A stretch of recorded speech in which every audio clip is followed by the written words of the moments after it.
Welcome to Panchalingeshwar.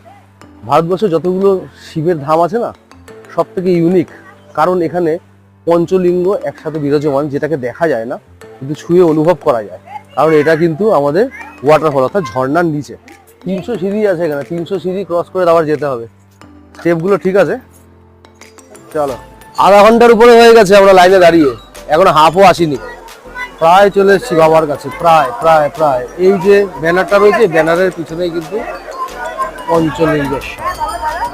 আচ্ছা, এতটাই তো কাছে চলে এসেছি। এই লাইনটা আমি বলে দিচ্ছি, এইখান থেকে যাবে, দিয়ে এদিক থেকে ঘুরে এইখান থেকে এইখানে পঞ্চলিঙ্গেশ্বর বাবা রয়েছে এইখানটা।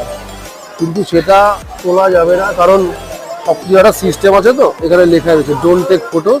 আপনাদের দর্শনের উদ্দেশ্যে ছবিটা অ্যাড করলাম। পঞ্চলিঙ্গেশ্বর বাবার উপরে দেখো পঞ্চপত্র বেল গাছ, খুব রেয়ার।